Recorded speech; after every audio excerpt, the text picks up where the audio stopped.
Hello everybody, happy Sunday. Sorry today I ran a little bit late, so waiting for Asya to log in.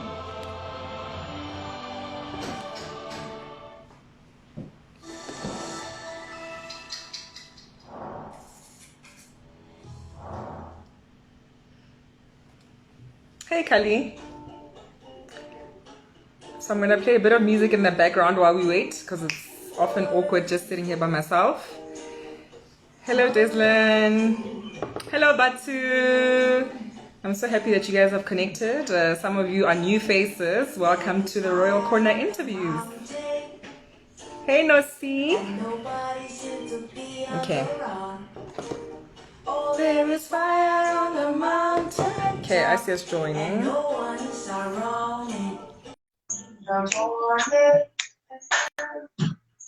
Tell you what I see on my TV screen. I see the blood in your section. Hello, madam. Hello. How are you doing? Well, thank you. I hope my background is not too light. I was trying to catch the rain. You were trying to? To catch the rain behind me. Oh, okay. No, you're looking so lovely. You're looking stunning. Thank you to me. Cool. I just want to just give me one moment. I just need to pin a comment just so people who join in later in the conversation know what it's about. Give me just a brief moment. I'll play music in the meantime. Just let me know if it's audible, hey? Yeah, I can hear you. Okay, perfect. Okay, moments. Can I send my greetings to my people that I see online? Okay. Can I send my greetings to my people that I see online? Please do this. This is your moment. This is your moment. I'm noted Nasi is online, my home girl. On navigating. Sorry, I'm focusing on this. Oh, I love the comment about catching the rain, different background to the bookshelf. I don't have a bookshelf. So. Hey, that bookshelf thing was a thing last year. No way. It was a thing. It was a real thing. If you didn't have a bookshelf, you were no one. Okay. I'm not even gonna try and create one. Sure. So I haven't done this in a while. Just trying to sort out this. Okay, wait. Okay. Hey, where did my comment go? Hey, yeah, technology, these things. Okay, we're almost there. No worries, no worries. I see my mentee. Hello, Princess Toronto. Hey, you've got people, hey? You've got people. Yeah, no. I'll end up greeting a lot of people, so let me stop. But you know you're that person. You're that person anyway. I'm going to be in trouble for those that I miss, so let me not do it. You're going to be excluding some people without intending to do so. No, I know. Apologies to those that I didn't see on top. Fantastic. Cool, happy. So you can hear me, I can hear you, we can see you. Audience, also welcome to everyone. So if you guys at any point struggle to hear either one of us, because sometimes technology just does its own thing, please do just comment in the comment section. We really would appreciate that. So yeah, happy 2021. Happy 2021. Likewise, same to you. Same to you. Thank you. Thank you. And I really am so appreciative that you've made this time. I mean, I know we've been going through a very chaotic time, just as the world, really. Yeah. There's a lot going on. And I know we were actually meant to have the session towards the end of last year. It was one of my last sessions, but I was just tired. I was tired. So I'm really grateful that you've, again, just made the time and afforded me the opportunity to feature you on this platform, because I really think you are such a queen. And you know, for people who are watching this for the first time, I host these on Sundays at the same time. And it's really different people, such as yourself, who I look at and admire from a distance because of the work that you do and how you're allowing your light to shine so bright. So quite excited for the next hour. This conversation will be saved on my IGTV when we are done, you know, because I know not everyone is going to be able to make it. And yeah, let's go for it. I will give you a warning at the end because Instagram, hey, sometimes not too friendly. It gives you like literally an hour, and it gives like a timer at the top, and it will count down and then quickly just shuts off. So we'll navigate the conversation, and I'll just give you a warning before you wrap up. Okay, perfect. I don't think I'll have that much to say. Maybe it will be less than an hour.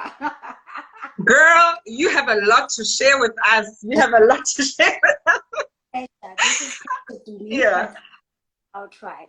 Yes. Okay. No, I think just as a starting point, give us an intro. We'd like to know who you are. I've obviously had the pleasure of meeting you personally. We've got mutual friends. So I think just to kick us off, just give us a brief intro in terms of who you are. Sure. That's a question I always dread. Hey, where do I start? But yes, Yeah. for some, let me start actually by even pronouncing my name, because a lot of people get asked this question all the time. It's Asya. It's Asya. I know it's spelled as Asya, which is Asya, but when you say it, there is an H that's there. That's not part of the spelling that you have to pronounce. So it's Asya. It is Hebrew. It actually means grace in English. So it's grace. That's what it means. So I'm so glad. I'm so glad actually you started with that because really, I mean, I've known you for so many years, but I feel like I butcher your name every time. I'm just like, actually, what's the right way to say it? And I was gonna ask you what is the right way, so I'm glad you started with that. Ask me, I've accepted people calling me Asya or Asia, all sorts of things. So it's or Ashia. Actually, my township, they call it Papa Costa Ashia. So yeah, I get a lot of versions for it, but really it's Asha. And really all it means it's grace. In it's a Hebrew name. Born and bred in Cape Town from Paarl, very small town in Paarl called Mbekweni. That's where I'm from. But I live in Johannesburg, of course, now. I'm a migrant, of course, because of work. I had to move to Joburg, just like most of us had to come to Joburg, to find the greener pastures.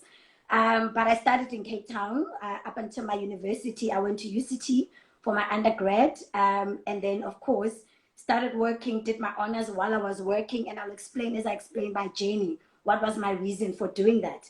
But yes, I did my honors while I was actually working already with UNISA, and then of course proceeded later on to go into my MBA studies with GIBS, which is under University of Pretoria. I've had about 12 years of experience in financial services. So I've been with the institution I'm with now since 2008. So yes, I've been with one institution up until now. And look, it by no means it means everything was all good, but there's certain things you love about certain institutions that allow you to stay that long. And while you're still good, I have no reason to leave. Yeah, so I've been with them for over 12 years. Started in finance, so my background really is accounting. That's what my undergrad is on. So naturally, I joined this institution's undergraduate program in 2008 in a finance program. So I was with finance, and I stayed on with finance permanently. My permanent role after the graduate program was still with finance. So I stayed for close to about 4 years. Eventually decided that my personality and character was not one of numbers, debit and credit, spreadsheets, all of that month-end rush. I have to be doing all these spreadsheets. So when I got to that realization, I decided to move to front office and start transacting. So I joined what we call in this institution a transactional banking business, which is really more short-term financing, working capital business. That's where I moved to after my finance. I stayed in that business unit for another close to plus minus 4 years as well. Had a brilliant time there. I did look after a couple of sectors, different sectors. I've done oil and gas, I've done renewable energy, I've looked after power and infrastructure clients. And so, yes, that was my journey with that team. Until again, another bug bite me. I realized while actually I was with that business unit, I then decided to study my MBA at the time. And that's really because I felt like I was at the point where I was ready to explore my leadership side. I was told most of the time I was in that business that you're such a leader, even though you don't have your leader without the title. But I was running with a lot of things, that ordinarily a leader of the business should be running with. So I was maybe I would say I was pampering in some way. Those who are my colleagues would know. So that led me to realizing that I had a leadership thing in me that I wanted to explore. But to do that, I needed to really go and really study something that was going to enable me to be able to learn about what leadership is about, what is the expectations, all of those things. I mean, yes, in the business, you get taught about performance management, leading people, but that's more internal for me. I really wanted something broader and to also create a general manager out of myself. If I wanted to lead people, I needed to understand the business overall and the people I was going to be managing. So that's when I decided to go into my MBA while I was still in the other business unit where I was doing short-term funding. After my MBA, that's when I took a decision that I was ready now to go and really put my learning into use. I was really eager. So I decided to jump completely out of the corporate banking that I was in at the time and moved into the consumer banking, which is or more, your retail space. That's where I moved into. And fortunately for me, I was given a great opportunity to head up a team of card, part of the card business. I won't mention the name of the business because if I do, people would know which institution I'm from, because it is a subsidiary of that institution that I moved into. Completely different space for me, but yes, I moved to that team as a head of consumer business in there. That's where I learned really and explored about what it means to be a leader, what it means to manage people, and really had an amazing time with that team. But deep down, I knew I was still a corporate banker. My relationship management side, dealing with people and more, because as a manager at that time, I had to deal more with my people and internally focused than actually dealing with the customers. And really my passion it comes from dealing with the customers. So I then took a decision in 2019, end of 2018, but joined this team in 2019 to move back to corporate banking. And now I am a manager for public sector portfolio in corporate banking. So that's me. Of course, I am a sister, I'm an aunt, and now I'm a wife. Yeah, so really there's a family side of very, very passionate about my family and my friends. I am a friend to a lot of my friends who are also tuning in. I can see some of them. Yeah, that's Asya, really. That's what makes me, really. Wow. You are you said a lot of things that I have so many questions as you're speaking. I'm like, okay, I'm going to ask about that. I'm going to ask about that. Like, there's so many things. And what a journey it's been. You said 12 years. Quite a journey. And you mentioned that you obviously started as a graduate in the company that you work for in financial services. So a lot of us got into the corporate world not quite knowing what it is, what to expect, what steps to take, how to navigate the career. We all knew that we wanted to do well, but we sort of went in blindly. How did you, along this journey and all these nudges that you've gotten, on the way to say, okay, now it's time for me to get into this part of the business. Okay, now it's time to get into the leadership side of it. How did you make those decisions? Were there people around you that were helping you in terms of guiding you just to make those decisions? Yeah. So I will start when I was even in university, because I was meant to actually go and join an accounting firm as an auditor. So I used to do my vacation work with the audit firm. That was my scholarship at the time. And that first experience for me was really the first experience that ever taught me that when I feel that this is not something I want to do or should be doing, then I start really rallying behind and really trying to make sure that I then research, talk to people, and try to get to my next that I want to go to. So when I was doing my auditing, I was miserable. I was miserable every holiday when I used to go and audit. I hated it. I knew I cannot see myself doing 3 years of doing this work, because that was the next step I was going to have to do after my postgrad, to go and do the articles. And before I could even finish my last year, I then started engaging with, and this is the power of talking to people. And you're really sharing about how you feel, because we tend to sit with these things and not discuss, you're feeling like you're a failure, all those things, or what is the sponsorship or the company that was sponsoring me at the time was going to say. But I was really frustrated. So I started talking with a friend who was already in this financial institution, who had joined the program a year before me. Started saying to her, look, I think every time I talk to you and you explain this program, it sounds like there's exactly this thing that I need, because you rotate between different business units, you get to understand the financial institution. Then at the end, you really get to make a decision of which part of the institution would you like to be placed on. So that was the first time I ever took a decision about my career, that this is not what I want to continue, but let me make a plan for myself, you know. And so she said to me, look, I can introduce you to the people who run the program, talk to them and see what they say. Fortunately for me, at the time, there happened to be 1 or 2 grads who didn't pass, that they were already interviewed, that were supposed to start. Unfortunately for them, it really sounds bad, unfortunately for them, but fortunately for me, in that discussion, they mentioned to me that the 1 or 2 grads were supposed to join and couldn't join, and they had already gone through the entire process. So they're happy to go through the process with me, even though it was literally 2 weeks before the grads are supposed to start. Sure. It was in Jan. So they took me through the process telephonically. I had an interview. I had an interview with the heads of those business units as well. And on the spot, they made me an offer to join the graduate program. And by no means, I was not an A student, very average, but I could talk for myself. And I could explain the reason why I really wanted to make this change. And so they made an offer. They literally bought me out and paid the full scholarship back to the entity that paid for my scholarship. And that's how I moved to the graduate program. That was my first, you know, making a decision for myself. I joined the program. I was in finance, had a great time, amazing manager who every time I said to her, look, I think now I'm bored with this part of finance. Really, a debit is debit, a credit is a credit. I got to a point where I said I needed something different, and she was always supportive of that. But I realized she can only support me in the space that we're in together, not where I wanted to go, which is where I decided that my personality is one of, I need to be in front of clients, in front of people. This is what I need to be doing.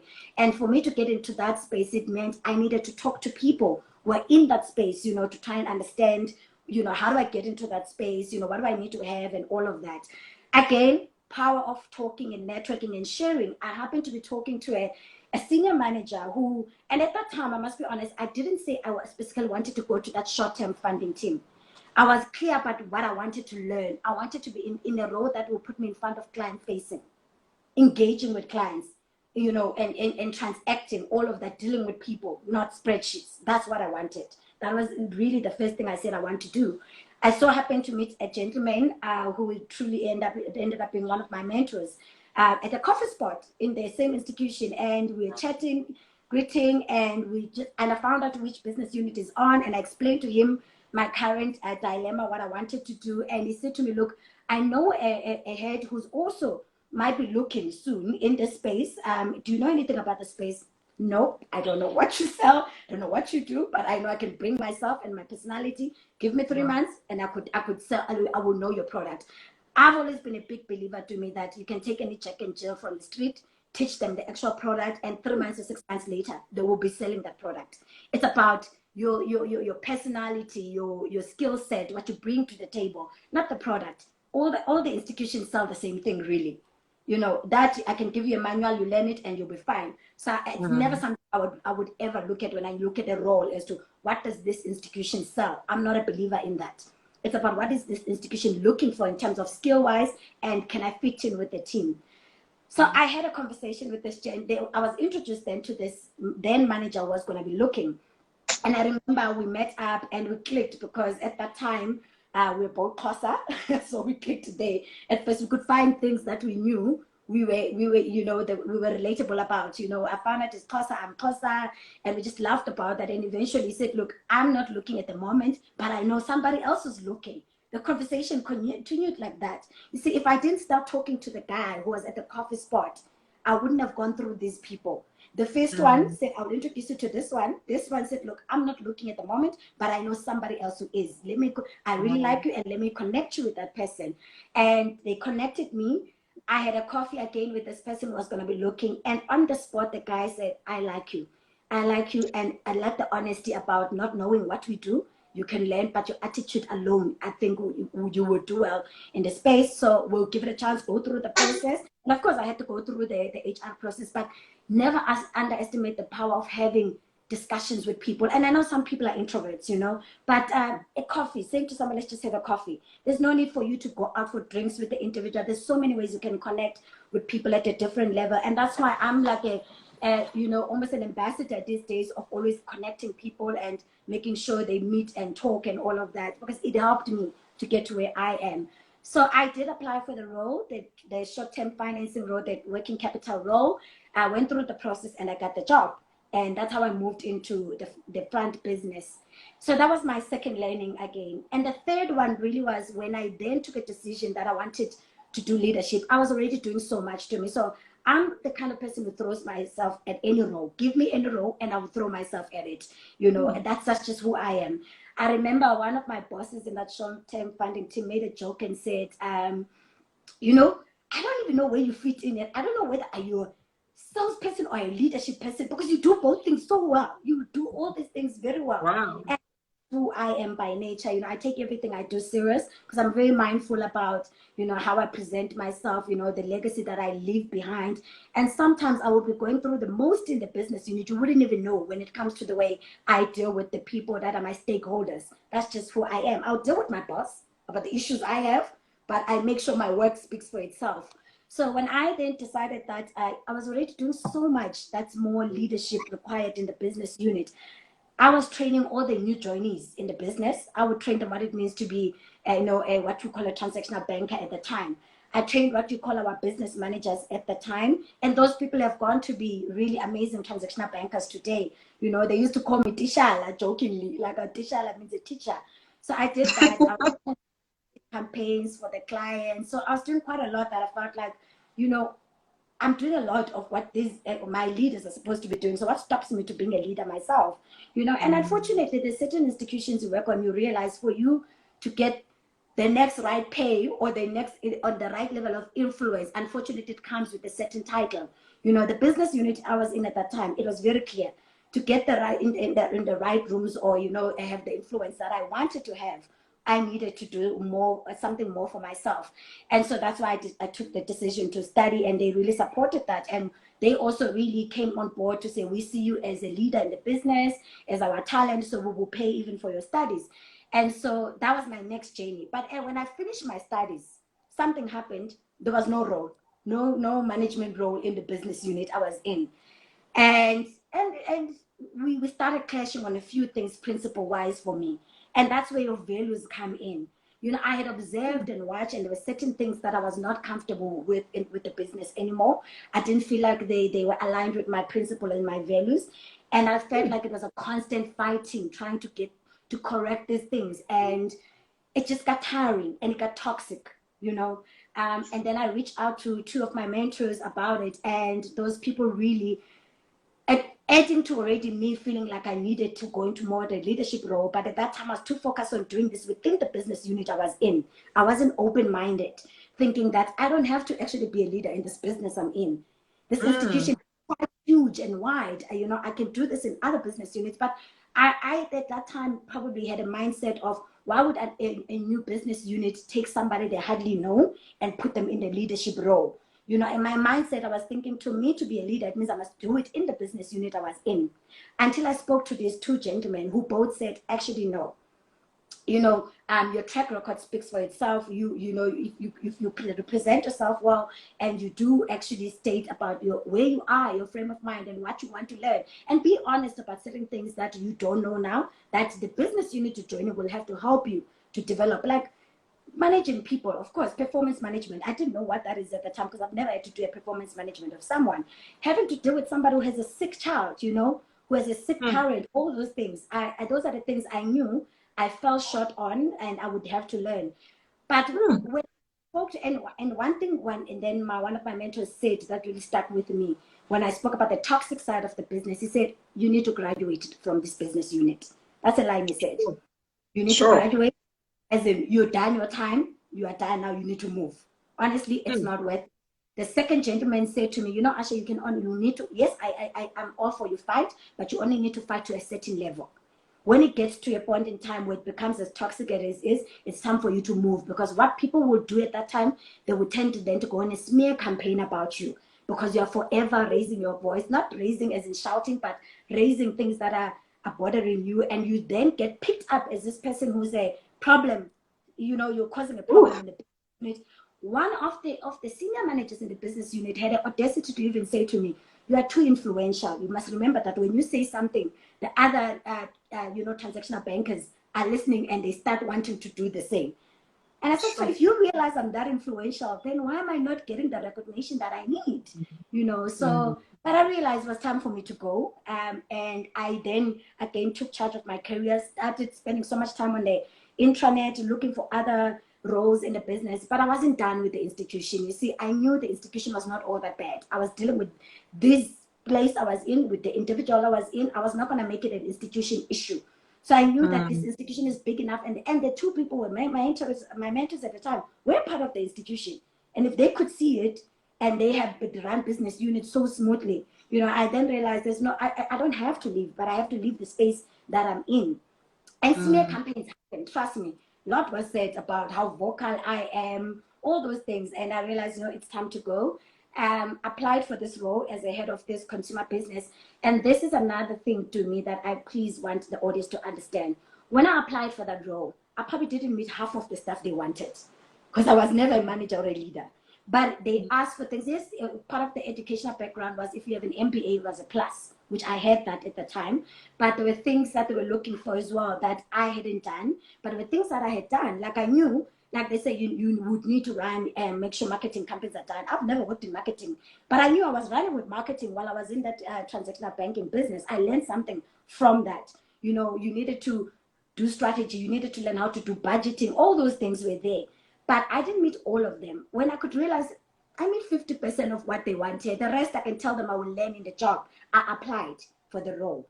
And that's because I also learned something from my studies at Gibbs when we're doing one of these HR courses, that as women, we tend to want to meet everything or tick all the boxes before we apply for a role.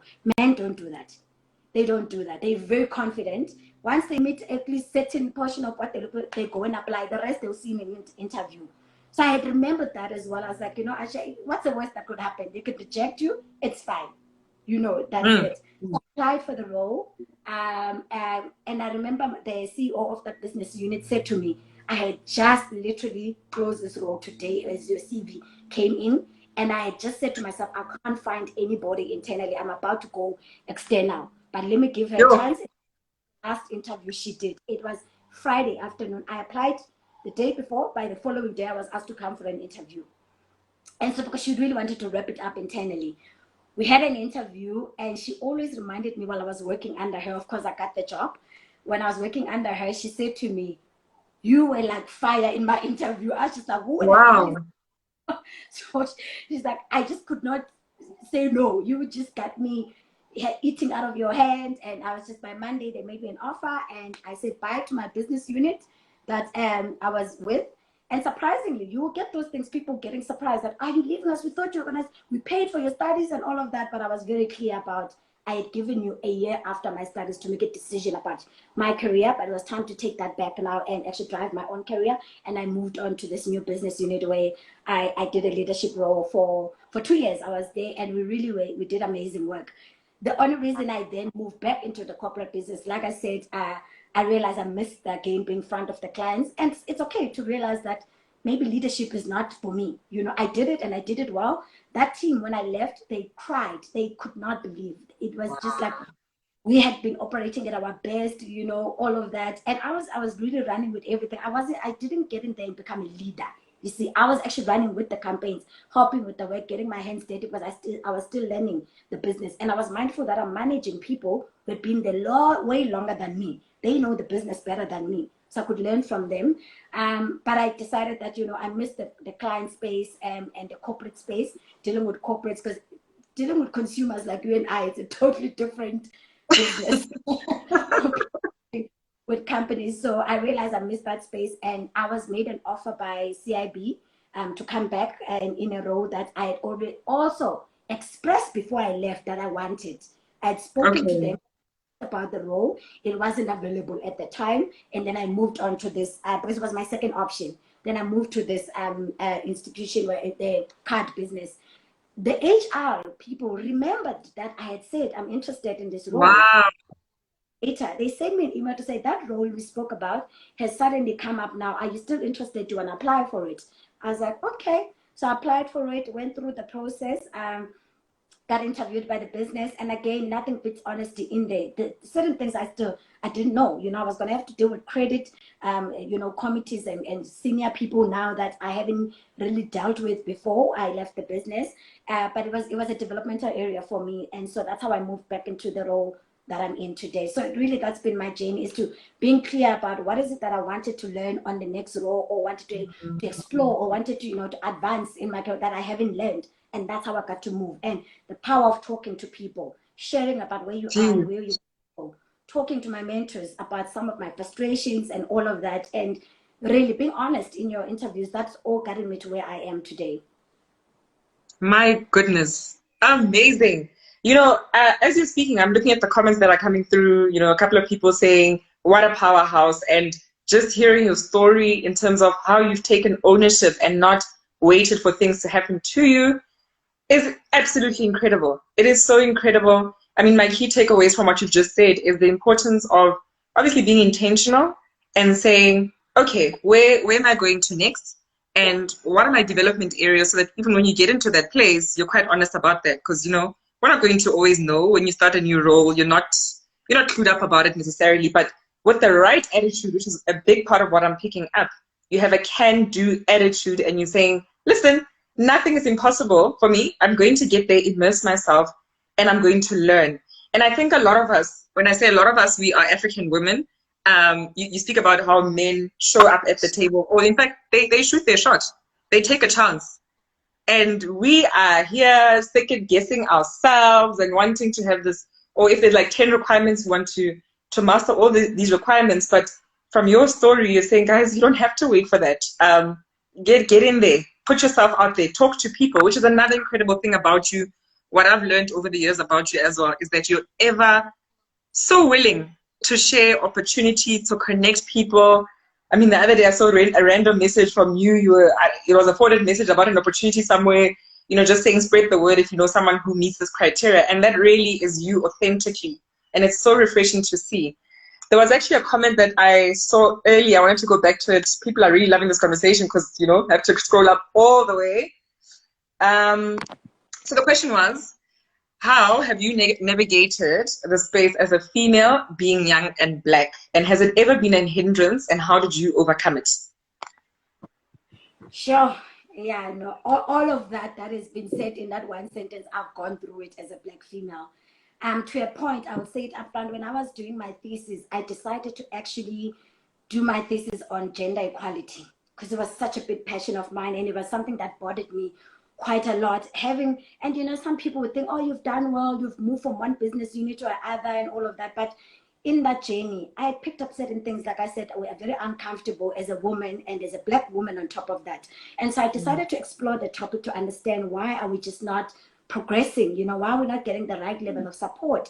So all of that I've gone through it, but how I've navigated it, and I'll speak more experiences. So I think when I was still in my first role in finance, I really didn't see any of that. I was still naive about the growth of women, especially Black women in the institution, because I just joined the business, excited, young, graduate, thinking I have a management job. I'm good, until you start learning the business and you start actually navigating a business, and you start wanting to understand what it means for me to grow in this business, and you start seeing less and less of people who look like you on the top, and you see the one people that you hear about, and you're like, how every time I walk on the floors here, there are so many women. Why are we not progressing? My experience when I joined that short-term funding business is where I started learning how difficult it is to be a Black woman, and the development or the growth of a Black woman. I watched as we had a team, probably 80% of our sales team was women. 80%. We didn't have a single head of business that was woman at the time. Not a single one. And there before, when I joined, my previous manager, who actually also I ended up moving into a sector, was a woman. And after she left, it was a white woman, not a Black woman. But after she left, I mean, she was still a woman. I still thought, okay, there's one woman. It just became dead for us who were there as the younger people. Now there was no other woman who was promoted as a sector head at that time, and it just bothered me. And that's what I started becoming vocal about, because it's not like roles were not coming. I could see roles happening and people getting appointed.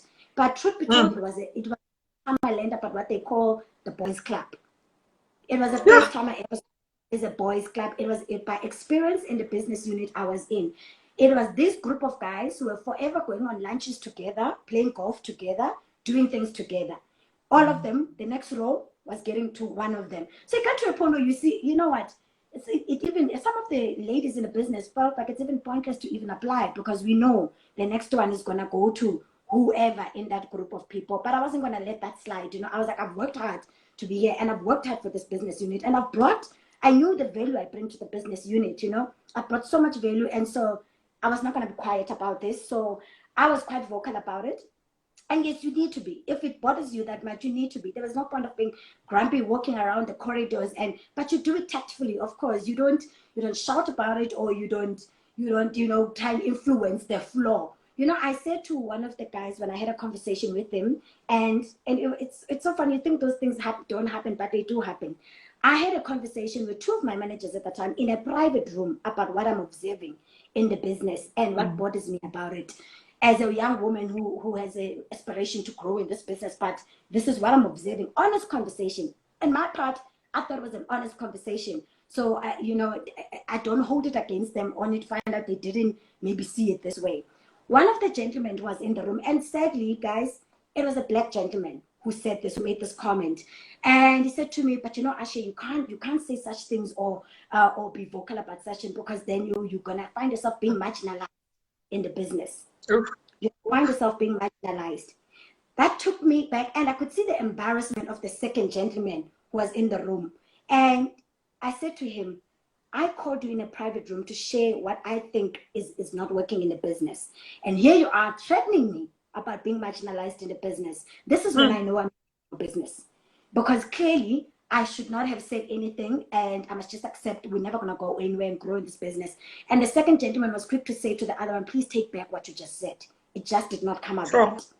You know, what you just said did not come. And so I realized at that point in time that I was dealing with males at this point who just did not see us in that business unit as women actually growing in this business or going into senior roles. That was strike one of my realization.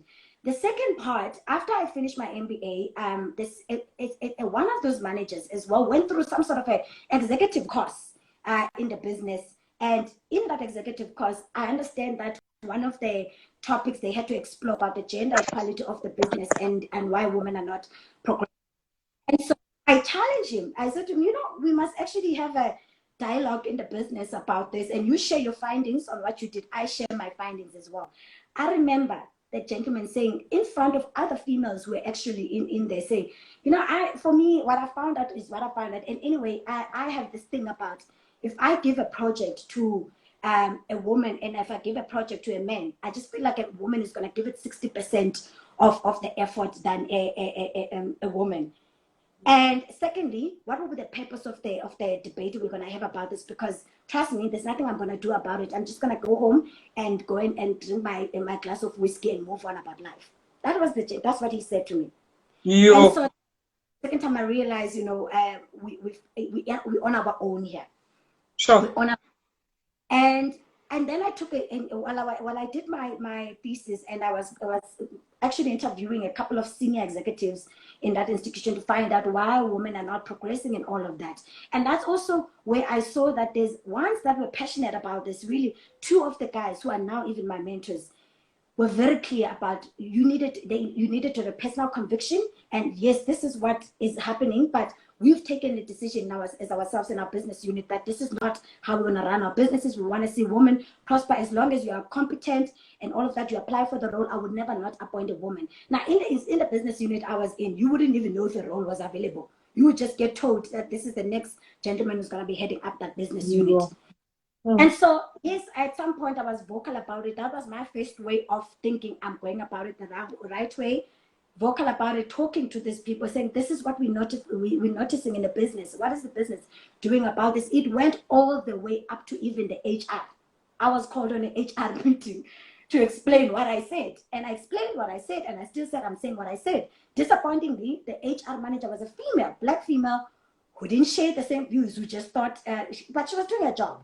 you know. And at some point, I even said to, I don't want to engage with you anymore, because I just think you are here in a management capacity, not to hear what the business has to say. And I'm not choosing myself as a spokesperson of the business, but I'm impacted as well.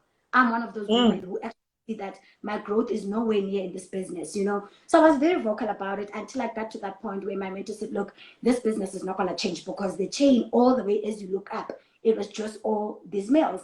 So you're fighting a losing battle. And I moved to this new business. I went in there. They completely different experience under a male, a black male, completely, who was very supportive, very pro-woman empowerment. You know, as long as you do your job and you deliver all of that, he will support you. I really was working under a different management who then got that confidence back in me that this is not a institution-wide issue. This has to do with the person, because you need to have a personal conviction about, in my business, I will not allow certain things to happen, you know, because the rule, you know, the guidelines are there. I can't even say it's the rules, it's guidelines of, you need to have women in your business unit or black people in your business unit and all of that. But trust me, they treat those as just that, as guidelines. They don't have to do anything. There's no repercussions. There's none of that. And what I learned when I was doing my thesis, it was things like the countries that got it right. So we're very far from getting it right, trust me, because the countries that got it right took hard decision of going on a quota system. They had a quota system. And that's your Nordic countries. If you go and read about the Nordic countries, the Switzerlands, you know, the Netherlands, best when it comes to empowering women. But that's because they took tough decisions of going on a quota system where it's very clear, if you are in the listed, you are a listed entity, you have to have certain women in your management. And if you don't have, you get delisted. You know, so they've done so well. And I think in Africa, we do have one country that I just have to remember that I also read up on that. Actually, they're doing very well, but they're on a quota system. It really takes somebody whipping with the whip at the back of these people to understand that this is what you need to do. So we're not going to get it right. You know, the person who's asking the question, unfortunately, we're still going to, even the ones that came after us, we're still going to have to learn how to navigate as a black woman, because we are far from where we need to be. We might be making slow progress. We've seen 1 or 2 women who are now on JSE as CEOs, but in a country where majority of the most educated population is women, it is shocking where we are. So it's a long road, and it's something that we have to keep on talking about it, keep on raising our voices, and keep on being vocal about it for us to get there. And, you know, maybe that quota system is something that South Africa needs to consider, because it seems like just leaving it to the corporates and to the individuals in the corporates, you know, to make this decision is just not getting us anywhere. I was just a strong person who knew exactly what I wanted, and I wasn't going to let a male, black or white, tell me that I can't do what I need to do. If your business unit is not where I need to be, or it's clear for me to go to grow in your business unit, I maybe need to do certain favors, then I'm out.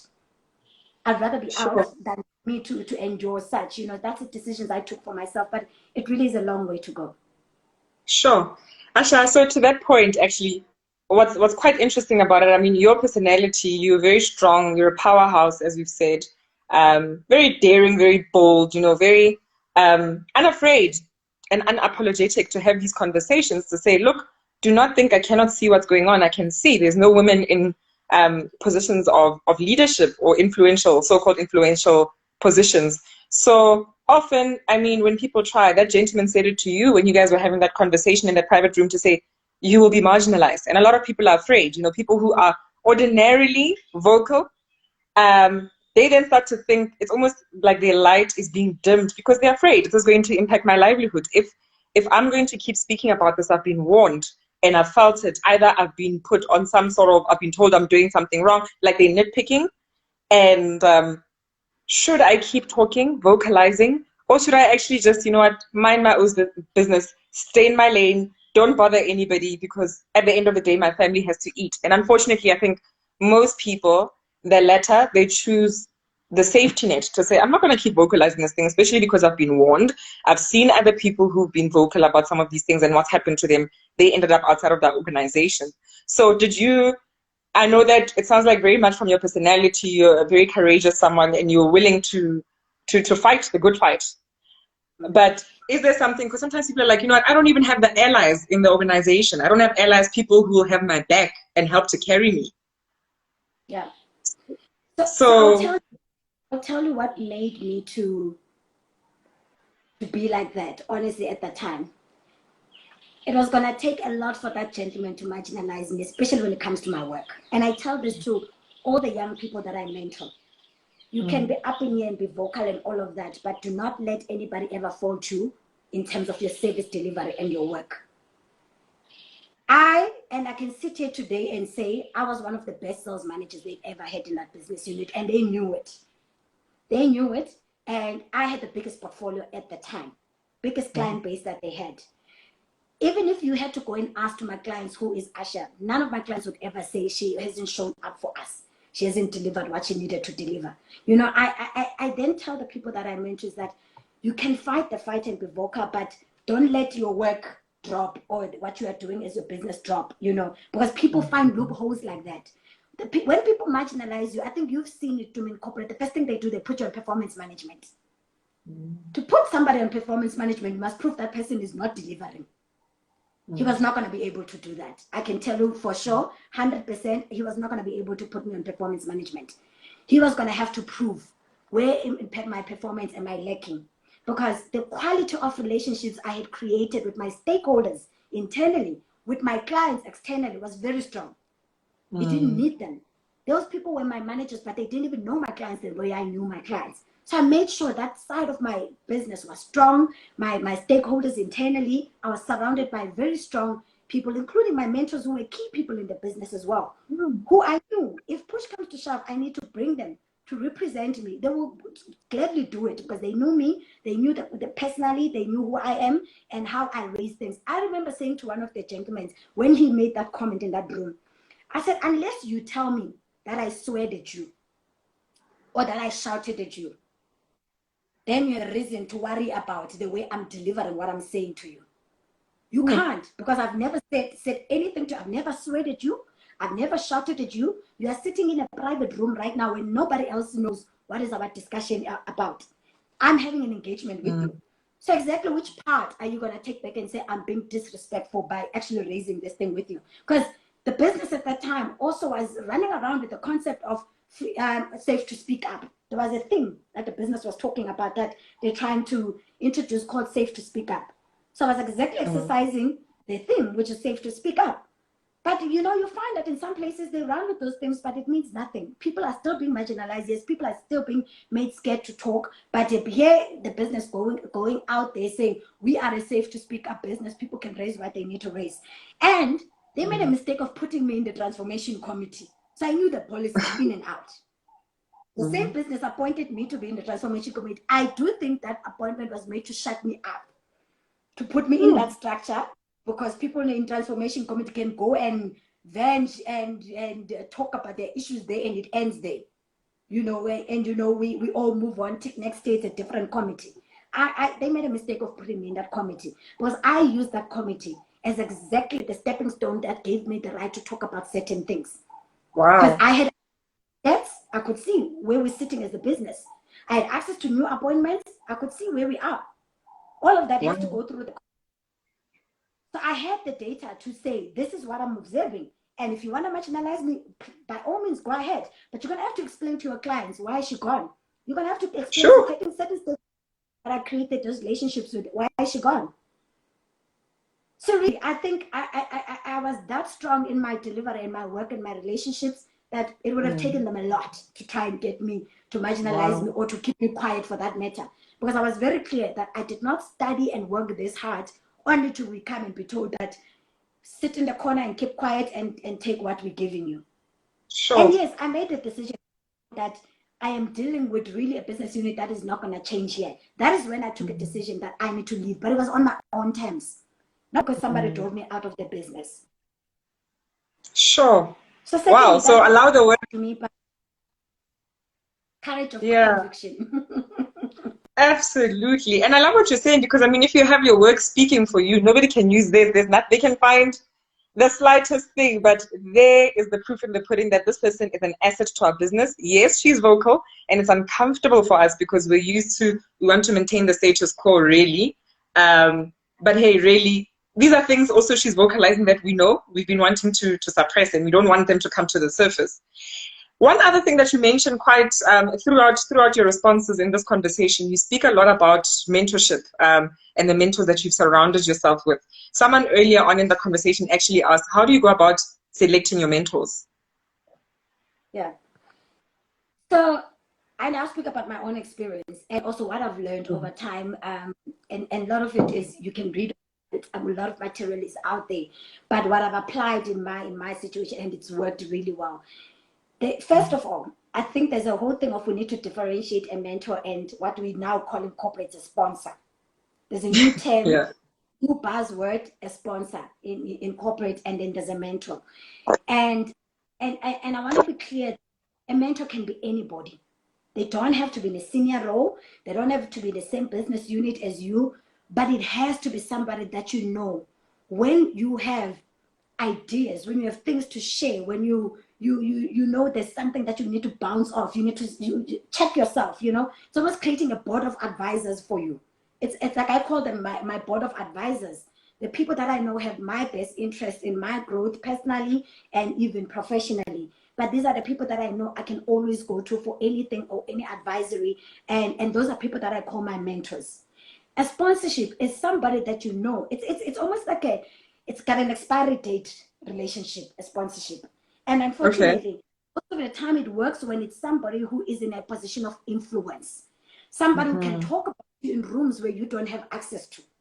You know, you hear that there was a people day committee or whatever. You know, you need a sponsor for that. You need somebody. But even that person needs to have things to say about you, your work ethics, your delivery, all those things. And, you know, so, but they have a position of influence. They have, you know, they can talk about you in places where you wouldn't actually be able to be there and speak for yourself, you know. And so, and there's an end to the relationship, and there's a goal that you want to meet. I know I want to grow in this business to get to that level, so I need a sponsor. That is a sponsor. But a mentor is a completely different thing. You know, it's a give and take relationship. And you actually have to be the person who runs with the relationship as the mentee. You have to be the proactive. And generally, most of the time, we tend to pick people that are so busy or even have 10 other people that they're mentoring. So, and they not only the ones who set up time to engage with you, check up with you, and all of that. And for me, importantly, the two people that I can call today, my best mentors ever, there's some sort of connection we have. The one gentleman, for example, is big on leadership stuff. So I've set up engagements with some of my friends where he comes and sits with us on a Friday night and just talks about leadership. What are the do's and don'ts we need to think about, all of that. We have that connection, that he's the best leader I've ever learned from, and there was something I wanted to learn from him. And I picked him like that. This is a woman who supports women, very supportive of women empowerment, and actions that he does show that. So I knew that about him before I even became my mentor. There were things I could pick up about him that I liked. Very vocal about the status quo, very pro-woman empowerment, very pro-leadership, and very willing to share about what he's learned. And I knew this is a person I need to learn from. He saw the poster of this conversation, by the way. He sends me a message saying, you know, my leader, it is your time now. It is your time to take the bait. He calls me my leader, as much as I'm like, but I can't be my leader to you, you know. You are very senior and all of that. But he sent me a message like, it's your time now. It's time to lead. A beautiful message. That's the mentor. And then there's a second gentleman for me who is, I call him my sounding board. I would be so mad at times and wanted to take a rational decision. Even the business unit that I keep on talking about, where I experience a lot.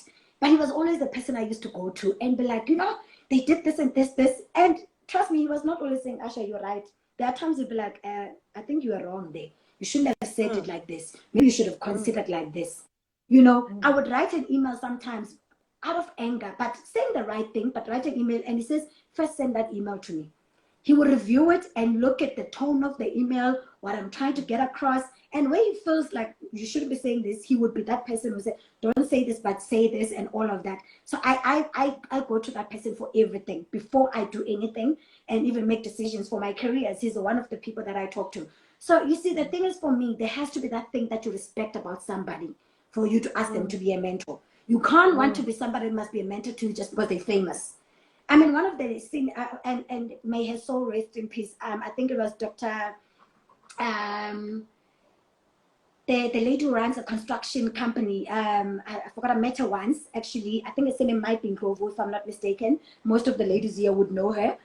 She ran a construction company, but she passed on. She said in one of the conversations that I attended where she was speaking, she said, you know, nothing is frustrating me as somebody after a chat or a talk I've just done walks up to me and said, please, can you be my mentor? Oh. He's like, okay, so what is it about what I just delivered or said or what you've read about me that makes you think you and I will connect? Because I also need to be able to connect with you as a mentor. I need to be able to have that, you know, there's something I see that I can impact on you, because there's nothing frustrating to mentor somebody and you feel like you have no influence on that person. You are not helping them. All it is, maybe it's you guys just meeting and having drinks and that's it. It ends there. But there's nothing that you see that you're adding value on that person. That also frustrates the person who's doing the mentoring. So I understood what she meant by that, that if there's not that thing that you value or you see as a connection between you and the person that you're asking to be your mentor, then don't do that. Don't put that person in a difficult position and ask them to be your mentor, you know. And so it had taken me over time to learn these two gentlemen in my engagements with them, to be like, these are the people that I respect. And these are the things that I respect about these people. And this is why I need them in my life as my board of advisors. That's what I call them. Until today, years later, they're still really the two key people that I go to for anything. And I talk to them, and really they share, they impact knowledge on me, and really where I can share with them, we do the same thing. We've even grown personally outside of just our mentorship relationship. They've been part of my personal decisions and in my journey. That's how I would say, for me, what mentorship is about and how it should work. Sure. Wow. Wow. You know, at the beginning of this conversation, you were saying you don't know how we're going to speak for an hour because you don't know if you have much to say. Do you know that we are like 3 minutes till the end of the hour? 3 minutes. And I can tell we are like all like, oh my goodness, we could drink. We just want to keep drinking from your well, because I think you are such a well of wisdom. I think the 12 years that you have spent in corporate, there's a lot of things that it has come with, a lot of learnings, and just putting yourself out there to be able to sit on platforms such as these to share with us. And I just want to say I'm so appreciative of the time that you have really given. And I want people who are experiencing you here for the first time to be able to find you and connect with you. So, because I see some of the stuff that you even share on LinkedIn and all of that, like it's always food for thought, you know, always something to think about. So what platforms is it LinkedIn only, or is there elsewhere where we can drink from your well? Look, outside of here? On whatever platform I feel like on the day. So I would say they can try me on all my platforms. I am on LinkedIn. Of course, I share a lot of my professional and things that really, if I come across a certain code that really speaks to me, I would also share that. So I am on LinkedIn, Asya Styodana. You'll find me on LinkedIn. I am on Facebook as well. Still, Asya Styodana on Facebook as well. I tend to, so what I've learned on one of my mentors is, who I am on my LinkedIn, on my Facebook, on my WhatsApp is the same. You get the same person. You know, I don't have these principles of, I keep my Facebook for just my people, my personal people, all of that. Who you get is me on all the platforms. So you'll see me there, champagne on sometimes. That's just me. I'm a young person who loves a glass of champagne and wine now and then, you know, going out with friends, hanging out with my friends. You'll see that side of me as well, you know, but it is still part of me. So I don't segregate myself. I don't keep certain platforms for myself. Certain platforms is just for, you know, my connections. No, you can find me on Facebook. I am on Instagram as well. Again, Asya _ Styodana as well. Of course, I won't give out my number again. That's just too personal. You will have so many people calling you now to say, girl, opportunities. Like, can you link us up? I know, but definitely, and they can get, so and unfortunately, I don't have a Gmail account. I use my work email, that's why I can't share my email. But if the person connects with me on, I guess, on LinkedIn, on message, then I can share those details personally, depending on what the discussion is about. Then I can share where they can get me on email, because I still use my work email most of the time. So I'm happy to share with the person as and when they ask for that. But LinkedIn, Facebook, and Instagram, I am on all three platforms. Asya Styodana on all of them. Yeah. Perfect. What I'll do, I'm gonna, like I said, I'm gonna share this on my IGTV and also in my story, so that people know like your handle and can know where to DM you. So I'm just warning you that this was such a great conversation. You may get an influx of mentorship requests, because a lot of what you were saying, even for me personally, I was just like, oh my goodness, wow, yes, I want to talk to you more about this particular thing. So thank you. You've been amazing. And thank you to, I think, your husband as well. Congratulations on being recently married as well. So thank you to him for just obviously sacrificing this hour to be here with us on the Sunday afternoon. Really appreciate it. Yeah. He had what? Like he had a choice. Yeah, he's got a powerhouse for a wife, so hey, he just has to keep supporting. Cool. Thank you so much, and thank you to everyone that's also connected and engaged in the conversation. I'll save it on IGTV, Ash, for anybody who will ask you about it later on who didn't have the opportunity to get on. And I'll also upload it on my YouTube, and I'll share that link with you for those who are not on Instagram. Perfect. Thank you. Alrighty. Thank you to me, and thank you for your time. I mean, it doesn't come all the time that people ask for you to share your journey. You know, it's about you and your journey. And hopefully, one or two people who are in this conversation have learned something from it. And it differs from one person to another. Our journeys are all different. You know, we all learn different things. Some might resonate with others, some might not. But hopefully, by just you and I having this conversation, you know, one or two people have learned something that can help them in their own journeys and careers. So all the best to everyone. And thank you for the platform again. Amazing. I think I'm going to have to, I'm reading the comments as they're coming through as we're closing, and they're like, no, this was too short. We want more. So we may have to ask you to come back. We may have a different, like, still within corporate, but we may have something else we want to talk about specifically. So watch the space. You may be back on the platform. Cool. Thank you. Enjoy your week ahead. Thank you. Cheers, guys. Thank you. Thank you. Bye.